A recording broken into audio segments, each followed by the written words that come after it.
तो यहाँ पर दोस्तों आप देख सकते हैं प्रमुख मांग राजस्थान बेरोजगार एकीकृत महासंघ के अध्यक्ष अशोक चौधरी की।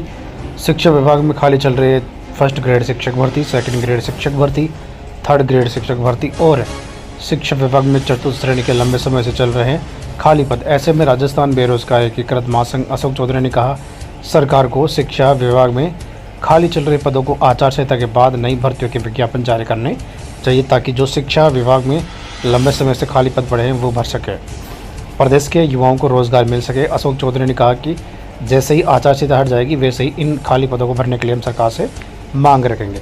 इसके अलावा दोस्तों सरकार ने तैयारी शुरू कर दी है। अब तैयारी शुरू क्या कर दी है, सेकंड ग्रेड फर्स्ट ग्रेड की विज्ञप्ति 7 जारी होने की संभावना है। आरपीएससी आचार संहिता के बाद दोनों भर्तियों की विज्ञप्ति जारी कर देगा। सेकंड ग्रेड और फर्स्ट ग्रेड का मामला क्लियर है। आरएस की अभ्यर्थना आरपीएससी के पास पहुंच चुकी है। शायद फर्स्ट ग्रेड की भी 5800 पदों पर पहुंच गई होगी। सेकंड ग्रेड की भी इसी महीने के लास्ट तक पहुंच जाएगी आरपीएससी में। उसके बाद आचार संहिता के बाद तीनों भर्तियां RS, first grade, second grade की विज्ञप्ति आरपीएससी जारी करेगा। अब बड़ा सवाल है रीट का पैटर्न अभी चेंज होगा। वो चेंज होने के बाद वो जारी होगा अधिसूचना। उसके बाद माध्यमिक शिक्षा बोर्ड द्वारा विज्ञप्ति जारी होगी रीट की।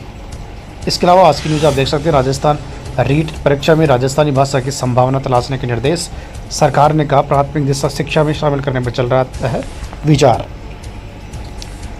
राजस्थान हाई कोर्ट ने राजस्थानी भाषा को लेकर दायर जनहित याचिका पर सुनवाई करते हुए अध्यापक भर्ती परीक्षा रीट में राजस्थानी भाषा को शामिल करने की संभावना तलाशने के निर्देश दिए हैं। Justice doctor Pushpendra Singh Bhati, justice Yogendra Kumar Purohit की खंडपीठ के समक्ष पदमचंद मेहता व कल्याण सिंह की ओर से दायर जनहित याचिका पर सुनवाई हुई। याचिकाकर्ता की ओर से अधिवक्ता अशोक कुमार चौधरी ने पैरवी करते हुए बताया कि राजस्थानी भाषा राजस्थान में 4 करोड़ से अधिक लोग बोलते हैं, लेकिन प्राथमिक विद्यालय में बच्चों को शिक्षा राजस्थानी भाषा में नहीं दी जा रही है। बच्चों को मुफ्त अनिवार्य शिक्षा का अधिकार अधिनियम 2009 में ये प्रावधान है कि बच्चों को जहाँ तक संभव हो मातृभाषा में शिक्षा उपलब्ध करवानी चाहिए। नई शिक्षा नीति 2020 में भी ये प्रावधान किया गया है, बच्चों को मातृभाषा में शिक्षा दी जाए। राज्य सरकार रीट के माध्यम से अध्यापकों का चयन करती है, लेकिन उसमें भी उर्दू, सिंधी, गुजराती, अंग्रेजी भाषाओं को स्थान दिया गया जो मात्र कुछ हज़ार लोगों की ओर से ही बोली जाती है।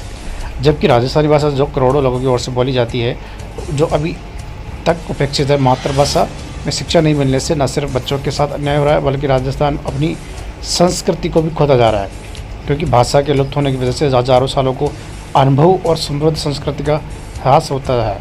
राज्य सरकार की ओर से अतिरिक्त महाधिवक्ता BL भाटी ने कोर्ट को बताया कि राज्य सरकार प्राथमिक शिक्षा मातृभाषा में देने के लिए प्रयासरत है और इस दिशा में लगातार कदम उठाए जा रहे हैं। कोर्ट ने मामले में अगली सुनवाई 25 जुलाई को मुकर्रर करते हुए राज्य सरकार को राजस्थानी को रीट में भाषा के तौर पर शामिल करने की संभावना तलाश करने के निर्देश दिए। तो यहाँ पर देखिए दोस्तों, मुख्यमंत्री यानी राजस्थान सरकार ने भरोसा दिया है, हाई कोर्ट को बयान दिया है कि सरकार ने कहा प्राथमिक शिक्षा में शामिल करने पर विचार चल रहा है।